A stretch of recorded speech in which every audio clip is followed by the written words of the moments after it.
Bapak, Ibu, saudara yang dikasihi Tuhan, Shalom, salam sehat untuk kita semua. Apa kabar? Sehat toh? Wah, sungguh luar biasa, mantap. Kita akan membaca Alkitab, namun sebelumnya marilah kita berdoa. Bapa, kami mengucap syukur dan terima kasih atas anugerah dan cinta kasih Bapa yang kami rasakan pada saat ini. Sungguh luar biasa Bapa. Terima kasih, terima kasih. Kami akan membaca Alkitab dan akan merenungkannya. Berilah kami daya ingatnya baik, dan berilah kami pengertian agar kami bisa mengerti dan bisa memahami apa yang Tuhan kehendaki. Kami bisa melakukan dan juga bisa memberitakan, serta kami bisa menyimpannya dalam hati pikiran kami, Bapa. Dalam nama Tuhan Yesus kami berdoa. Amin. Bacaan Alkitab Lukas pasal 17 ayat 10. Demikian jugalah kamu apabila kamu telah melakukan segala sesuatu yang ditugaskan kepadamu. Hendaklah kamu berkata, kami adalah hamba-hamba yang tidak berguna. Kami hanya melakukan apa yang kami harus lakukan. Demikian pembacaan Alkitab. Terpujilah Kristus. Bapak, Ibu, saudara, mana yang kita pilih, menjadi tuan atau hamba, memerintah atau diperintah? Tanpa harus disurvei terlebih dahulu, banyak orang pasti akan memilih menjadi tuan daripada hamba, memerintah daripada diperintah.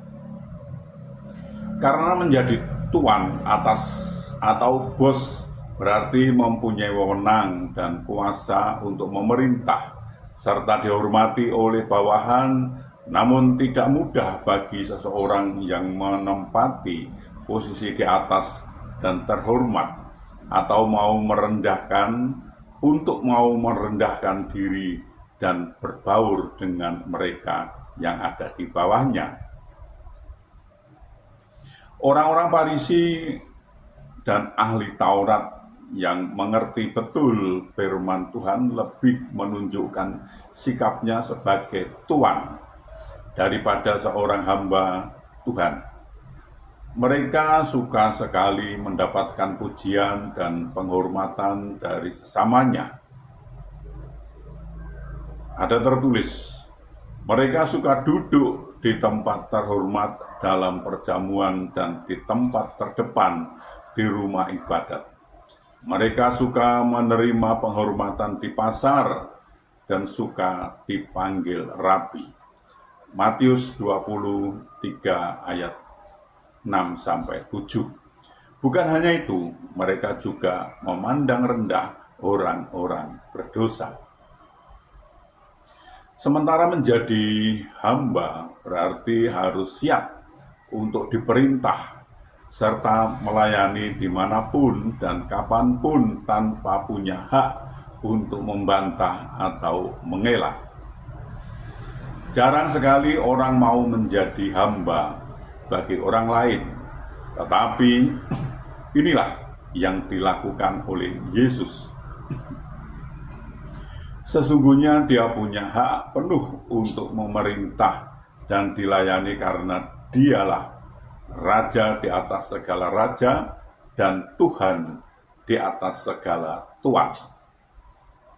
Namun hal ini tidak dilakukan oleh Yesus. Ada tertulis demikian, yang walaupun dalam rupa Allah tidak menganggap kesetaraan dengan Allah itu sebagai milik yang harus dipertahankan, melainkan telah mengosongkan dirinya sendiri dan mengambil rupa seorang hamba dan menjadi sama dengan manusia. Filipi pasal 2 ayat 6. Saat melayani di bumi, Yesus harus mengalami penolakan, cibiran, fitnahan. Namun dia tetap membuka tangannya untuk menolong, menyembuhkan, dan memberkati mereka. Bahkan saat diolok-olok, diludahi, dianiaya, disiksa, dan sampai mati di atas Kalpari, tiada sepatah kata pun yang keluar dari mulutnya yang menunjukkan bahwa dia kecewa, mengeluh, bersungut-sungut, dan dendam terhadap mereka. Justru dia berdoa, "Ya Bapa, ampunilah mereka sebab mereka tidak tahu apa yang mereka perbuat." Lukas 23 ayat 34. Dewasa ini banyak orang percaya yang terlibat dalam pelayanan, memposisikan dirinya sebagai tuan daripada hamba. Kita cenderung meminta dilayani daripada melayani. Barang siapa ingin menjadi besar di antara kamu, hendaklah ia menjadi pelayanmu, dan barang siapa ingin menjadi terkemuka di antara kamu, hendaklah ia menjadi hambamu. Matius 20 ayat 26-27. Tuhan menolong dan memberkati kita. Amin.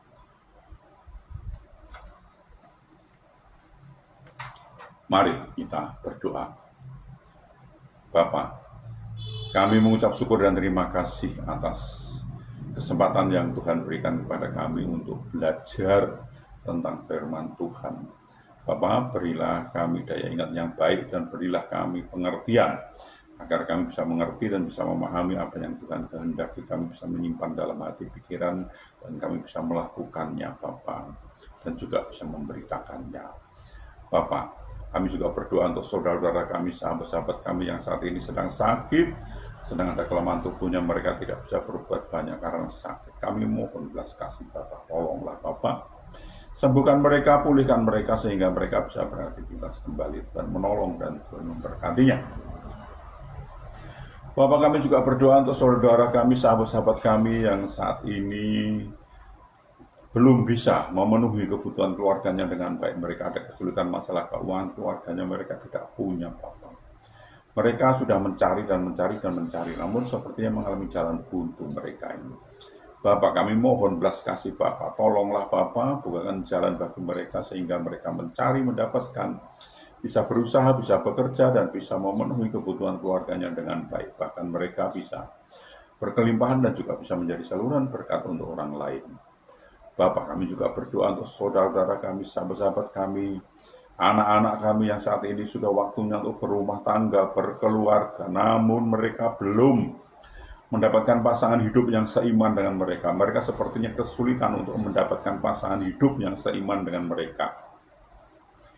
Bapak, kami mohon belas kasih Bapak, tolonglah bukakan jalan bagi mereka sehingga mereka bisa mendapatkan pasangan hidup yang seiman dengan mereka dan mereka bisa membentuk suatu keluarga, rumah tangga, bahagia dan sukacita, dan bisa beranak cucu mereka ini. Bapak, kami juga memohonkan, juga berdoa untuk bangsa kami, bangsa Indonesia, berilah damai sukacita, damai sejahtera pada bangsa kami ini Bapak, dan berilah bangsa ini agar mau mengenal Engkau lebih lagi, dan bangsa ini mau belajar tentang firman Tuhan sehingga bangsa ini tidak gagal paham Bapak. Bapak, ini pakailah kami untuk memberitakan firman-Mu, lengkapi kami dengan Roh-Mu yang kudus untuk memimpin dan membimbing kami dalam memberikan firman itu agar tidak keliru. Ampunilah segala dosa dan salah kami sehingga kami layak untuk memohon pertolongan Bapa. Dalam nama Tuhan Yesus kami berdoa. Amin.